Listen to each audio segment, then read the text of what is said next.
¿Qué tal, mis amados? Luis Eduardo López, siervo de Jesucristo. Un saludo muy afectuoso para todos. Seguimos con el reino de Dios. Venga tu reino.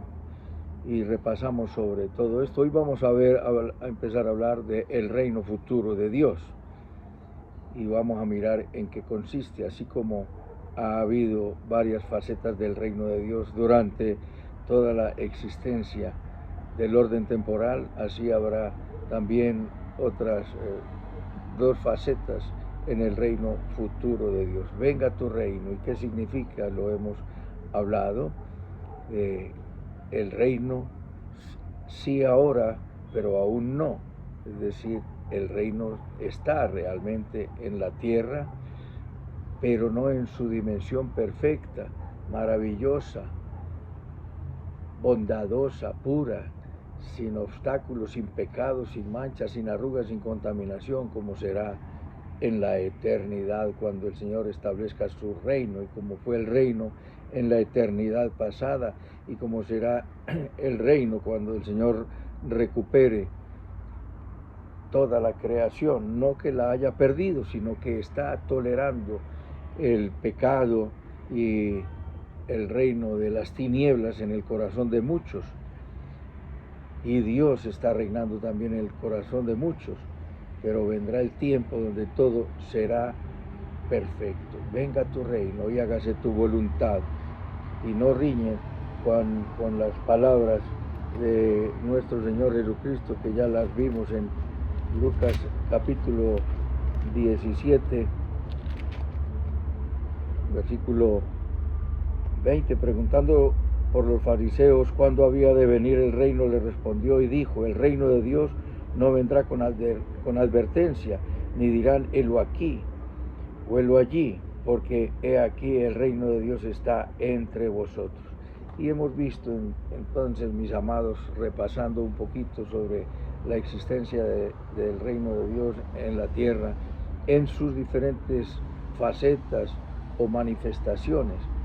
El reino indiscutiblemente se presenta en toda la creación. Dios hizo la creación y no se alejó de ella. Dios creó todas las cosas y no ha sido indiferente a ello, como dicen los estoicos o los epicúreos, que Dios es un Dios ausente, o que Dios es un Dios insensible porque no puede ser afectado por las emociones, y que Dios hizo la creación y fueron emanaciones de Dios, y esas emanaciones llamadas eones, que finalmente fueron hostiles a Dios. Esos fueron los que hicieron esta creación. Por eso dicen los gnósticos, que derivan su doctrina de allí, de los griegos, estoicos y epicúreos, que la creación y la materia es mala, y que Jesús no era real, sino que parecía real, que no daba sombra y que no dejaba huellas en la arena al caminar. Pero bueno, todas esas son cosas que no están acordes con la verdad escritural, y es lo que nosotros admitimos. La verdad es la que está en las Sagradas Escrituras. Entonces el reino de Dios se presentó en el paraíso, y Dios le entregó dominio y la administración y la mayordomía, no la titularidad de la tierra. No se le entregó ni a Adán ni a nadie, porque en el Salmo 24 él dice: mía es la tierra y mía es su plenitud. En Ageo 2.8 dice: mío es el oro y mía es la plata. Y dice: la gloria postrera de esta casa será mayor que la primera. Hubo una gloria inicial, y si en el paraíso reinó Dios y reinó a través de Adán por un breve tiempo, imagínate cómo será el reino cuando Él establezca lo perfecto y recupere toda su creación. Vuelvo y repito, no porque la haya perdido, sino porque hay lugares, hay corazones en los que Satanás reina, y es lo que Dios va a recuperar completamente. Entonces repasemos un poquito y vemos que los imperios, estuvo el reino en el paraíso, después estuvo el reino antediluviano, después el reino de los profetas, a través de los profetas, el reino teocrático de Israel, después el reino anunciado y rechazado, el reino de Dios bajo misterio, que es el que tenemos ahora, el de la iglesia. No es que la iglesia sea el reino, sino que Dios está reinando en la iglesia. Y veremos esto en los conceptos del milenarismo, premileniarismo, postmileniarismo, amileniarismo. Son conceptos, y vendrá entonces el reino futuro de Dios, que es del que empezaremos a hablar, y son realmente dos facetas. El reino futuro se presenta en dos facetas: el reino milenario y el reino eterno. Un repasito acerca de cómo se ha movido y los gobiernos del mundo. Dios ha permitido que el hombre gobierne, y el tiempo de los gentiles terminará. ¿Cuál es el tiempo de los gentiles? Empieza con Babilonia. Pero antes de Babilonia hubo otros reinos. En el sueño de Nabucodonosor, el capítulo 2 nos habla de una estatua que como de unos 30 metros, la cabeza de oro, el pecho de plata, el estómago y los muslos de bronce, los pies, las piernas de hierro, los pies de hierro y barro. Está Babilonia, Medo-Persia, Grecia, Roma y la Roma revivida, los pies de hierro y barro, que harán alianzas y no se mezclarán, así como no se mezcla el hierro y el barro. Y le da la explicación y nos dice que en los días de estos reyes, es decir, cuando ya se termina todo el desarrollo histórico dado a Nabucodonosor a través de la explicación de Daniel, el último reino, y lo que viste de los pies y los dedos en parte de barro cocido y de alfarero y en parte de hierro, será un reino dividido, más habrá en él algo de fuerza, de la fuerza del hierro, así como viste el hierro mezclado con el barro cocido, pero por ser los dedos de los pies en parte de hierro y en parte de barro cocido, el reino será en parte fuerte y en parte frágil. Así como viste el hierro mezclado con el barro, se mezclarán por medio de alianzas humanas, pero no se unirán el uno al otro, como el hierro no se mezcla con el barro. Entonces esto está por establecerse. Este es el último reino de los gobiernos humanos. El hombre ha reinado y ha querido gobernar, y Satanás ha querido apoderarse del planeta, pero Jesucristo es el dueño, no solamente porque creó la tierra, sino porque recuperó las llaves del reino, de las llaves del Hades y las llaves del reino, lo dice Apocalipsis capítulo 1. En el versículo 2:44 de Daniel aparece el Salvador y establece su reino perfecto y eterno. Y en los días de estos reyes, el Dios del cielo levantará un reino que jamás será destruido, ni será el reino dejado a otro pueblo, y desmenuzará y consumirá todos estos reinos, pero Él permanecerá para siempre. Dios terminando de tolerar que los hombres vengan al arrepentimiento. Dios no retarda su venida, sino que es paciente, está esperando que todos procedan al arrepentimiento. Entonces se acabó el tiempo de la gracia. Buscad a Jehová en tanto pueda ser hallarlo, buscadle en tanto está cercano, dice Isaías 55:10. Vendrá el tiempo donde la gracia de Dios y la tolerancia se terminarán, para él regir con vara de hierro las naciones, es decir, el pecado será tratado inmediatamente con rudeza, con dureza. El que peca será castigado, y aunque el niño morirá de 100 años, es decir, caracterizado por la longevidad, son características del reino milenario que las veremos en la semana próxima, pero la gracia del Señor se cerrará para dar el lugar a la salvación.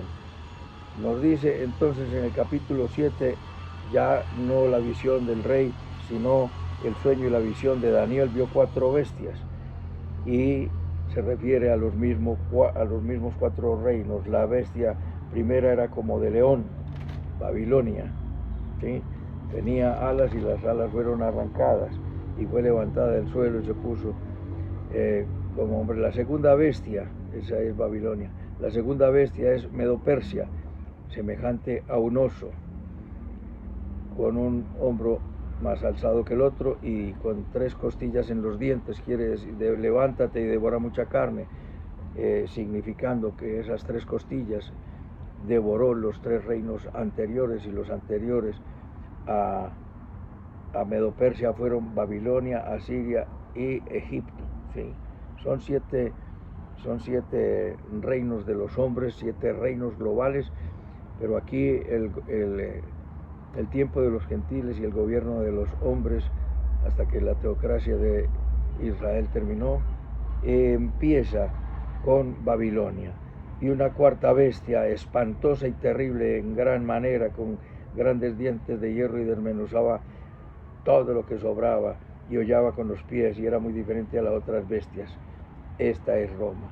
Después se levanta el nuevo orden mundial. Mientras yo contemplaba los 4 reinos, he aquí otro cuerno pequeño que salía entre ellos, y delante de él fueron arrancados 3 cuernos de los primeros, y aquí que este cuerno tenía ojos como de hombre y una boca que hablaba grandes cosas.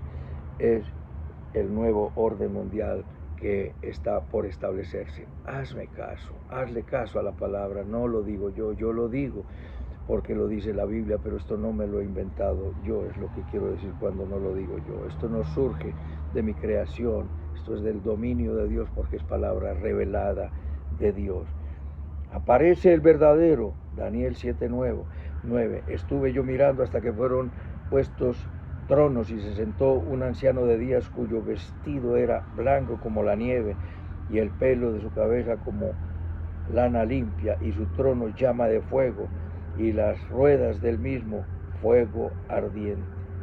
Y de él procedía y salía adelante un río, y millares le servían, y millones de millones asistían delante de él, y el juez se sentó, y los libros fueron abiertos.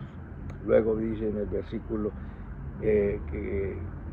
siguiente, allí en el versículo 13, miraba yo y vi en las visiones, en el 12 y 13, nos habla de la destrucción de Satanás, la bestia, el falso profeta, la trilogía. Algunos le dicen Trinidad satánica, pero Trinidad no tiene, ese es un concierto para delinquir. Es una trilogía, 3 bandidos: Satanás, la bestia y el falso profeta. Trinidad viene de la palabra triunidad. En ellos no hay unidad sino de propósito, pero hay unidad de esencia en la Trinidad divina, que es la única que hay. Versículo 13, miraba yo en la visión de la noche, y aquí con las nubes del cielo venía uno como hijo de hombre, y vino al anciano, hasta el anciano de días, y le hicieron acercarse a él, y le fue dado dominio, gloria y reino, para que todos los pueblos, naciones y lenguas le sirvieran, y su dominio es eterno, que nunca pasará, y su reino es uno que no será destruido. Es anunciado el reino futuro de Dios como un dominio eterno. No será nunca jamás destruido, como lo dijo, que en los días de estos reyes se levantará un reino que no será jamás destruido, en Daniel 2:44. Aquí en 7:14 dice que su dominio es eterno, y en el versículo 18 dice: después recibirán el reino los santos del Altísimo, y poseerán el reino hasta el siglo, eternamente y para siempre. Eternamente y para siempre. Versículo 23, 21 al 23. Y veía yo que este cuerno hacía guerra contra los santos y los vencía, hasta que vino el anciano de días, y se le dio el juicio a los santos del Altísimo, y llegó el tiempo de los santos, y recibieron el reino. Versículo 22, pero se sentará el juez, y le quitará el dominio, le quitarán su dominio, para que sea destruido y arruinado. El dominio de los hombres, el dominio de los gobiernos humanos les será quitado. Y dice que el reino y el dominio y la majestad de los reinos debajo de todo el cielo se ha dado al pueblo de los santos del Altísimo, cuyo reino es eterno. Todos los dominios le obedecerán. Todos los dominios le obedecerán, y se le entregará un reino que es eterno. Pasamos al libro de Apocalipsis, donde nos habla de la primera faceta de ese reino eterno. Dice, vi un ángel, 21, vi un ángel que descendía del cielo con la llave del abismo y una gran cadena en la mano, y prendió al dragón, la serpiente, que es el diablo y Satanás, y lo ató por 1000 años, y lo arrojó al abismo, y lo encerró, y puso su sello sobre él, para que no engañase más a las naciones, hasta que fuesen cumplidos 1000 años. Segunda vez que dice 1000 años. Dice 6 veces 1000 años en este texto.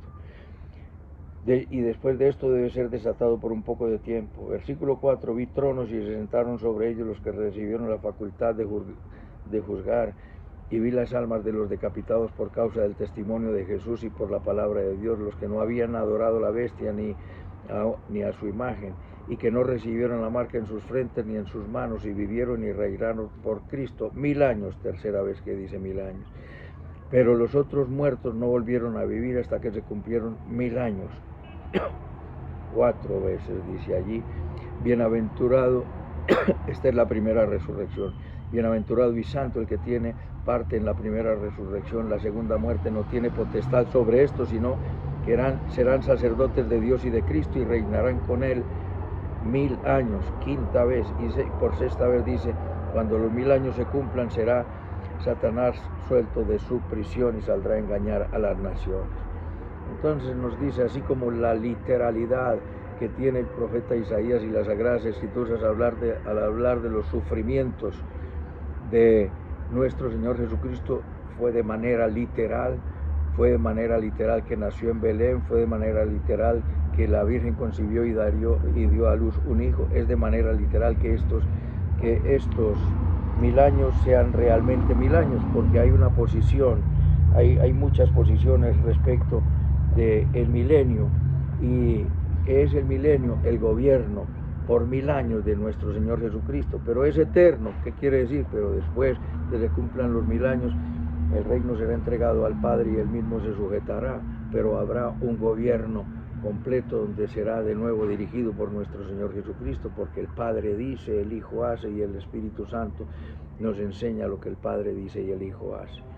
Entonces el Padre es la fuente de la revelación, el Hijo es la revelación, y el intérprete de la revelación es el Espíritu Santo.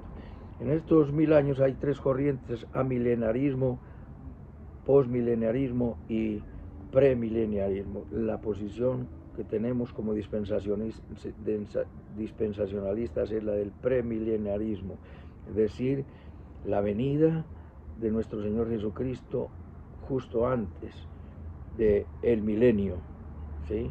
Y lo miremos, y es una corriente, el milenarismo, una corriente doctrinal que dice que no habrá milenio, es decir, que Jesucristo está reinando en los corazones, está reinando desde el cielo, desde el mismo momento de su resurrección y ascensión a la diestra del Padre, y dicen que ese periodo de 1000 años es simbólico y que se refiere a la historia de la Iglesia en la era presente, es decir, su primera venida, entre su primera venida y su segunda venida. Dicen que no hay realmente un milenio, sino que desde la primera venida hasta su segunda venida se le llama milenarismo, pero no reconocen el milenio. El posmilenarismo sostiene que Cristo volverá a la tierra después del milenio y que será el resultado de la acción de la Iglesia en la tierra. Sostiene que el reino de Dios se extiende desde ahora con la predicación del Evangelio y la obra del Espíritu Santo en el corazón de los individuos, que el mundo será cristianizado por la predicación del Evangelio y conquistará al mundo y será seguido por la resurrección de los muertos y el regreso de nuestro Señor Jesucristo. Los postmilenaristas dicen que será la Iglesia la que conquistará al mundo, pero contrarían estas dos posiciones muchos versículos de las Sagradas Escrituras, en los cuales se nos dice que el mundo irá de mal en peor, y la posición más acertada es la que sostenemos y la que sostiene el dispensacionalismo. ¿Qué significa el dispensacionalismo? Las distintas administraciones de Dios durante todos los tiempos, porque yo, Jehová el Señor, no cambio, dice la Sagrada Escritura, pero lo que sí ha cambiado es Dios es el mismo. Malaquías 3:6, Jesucristo es el mismo ayer, hoy y siempre. Hebreos 13:8, lo que ha cambiado es el trato de Dios con la humanidad. En el trato con la inocencia, el hombre fracasó. Cuando fue el pacto de la conciencia en Adán, el hombre fracasó. Le entregó el gobierno en el pacto noético y el hombre fracasó. Le dio promesas divinas y maravillosas al hombre en Abraham y el hombre fracasó. Le dio la ley y sí que quedó evidente que el hombre es un fracaso. Y le da el nuevo pacto, el cual se cumplirá con la segunda venida de nuestro Señor Jesucristo, pero que la iglesia, aunque no se hizo el pacto con la iglesia, recibirá las bendiciones, está recibiendo las bendiciones del pacto. Pero el premilenarismo es el que nos dice que el retorno de Cristo será precedido por el cumplimiento de señales escatológicas. Hay unas señales previas, como que habrá guerras, rumores de guerras, lo que significa que desmiente la posición del postmilenarismo, que el mundo irá creciendo y mejorando con la predicación, y son más los que rechazan que los que aceptan a nuestro Señor y Salvador Jesucristo. La venida de nuestro Señor Jesucristo, primero vendrá la apostasía, es decir, el apartarse de Dios, de la fe, de la moral y de los principios bíblicos. Y el Señor a su regreso establecerá su reinado de paz por 1000 años, y la influencia y la acción de Satanás será anulada por ese espacio de 1000 años, cuando Satanás es encerrado en una prisión por un ángel que lo encadena y pone su sello en la prisión en la cual será encerrado. Al cabo de esto será suelto, y millares de millares le seguirán. Al regreso de Cristo, Israel será restaurado y salvado, y los elementos hostiles de la naturaleza serán transformados en prosperidad. Cuando Jesucristo venga, la Biblia nos habla de cielo nuevo y tierra nueva. En Isaías 65 nos habla de cielo nuevo y tierra nueva, donde mora la justicia, en segunda de Pedro capítulo 3. Y estas dos son similares, es decir, a la venida de Jesucristo habrá una transformación mundial, donde habrá una gran prosperidad, como dice en Isaías 51, que convertirá el desierto en paraíso, y habrá manantiales, y habrá gran productividad y gran bendición. Cristo reinará, pero el cielo nuevo y la tierra nueva, total y pleno, serán después del milenio, en Apocalipsis capítulo 21. El tiempo se acerca. Los hombres han reinado, han gobernado. No nos desesperemos, pidámosle a Dios la fuerza para resistir, para soportar. Él nos da la gracia para que vivamos conforme a su santa y soberana voluntad, con la esperanza de que Cristo vendrá en un reino perfecto, donde mora la justicia, donde mora la paz, donde mora el gozo, donde habrá gran productividad, donde no habrá pecado, donde no habrá más muerte, donde no habrá enfermedad. Lo venidero es grandioso, amado que me escuchas. Ponte en las manos del Señor, inclina tu rostro y dile conmigo: bendito Padre Celestial, te doy las gracias por tu palabra. Te pido perdón por todos mis pecados. Confieso que Jesucristo es mi Señor, mi Dios y mi Salvador. Te entrego mi vida. Te pido, Espíritu Santo, que vengas a mi corazón a establecer tu reino. Haz de mí un vaso útil en tus manos. Quiero vivir para la gloria de Dios. Transfórmame, moldéame, equípame, úngeme, úsame. Quiero vivir, Señor, para honrar tu nombre, grandeza y majestad, en Cristo Jesús, Señor nuestro. Amén. Un abrazo, mis amados, y hasta otra oportunidad.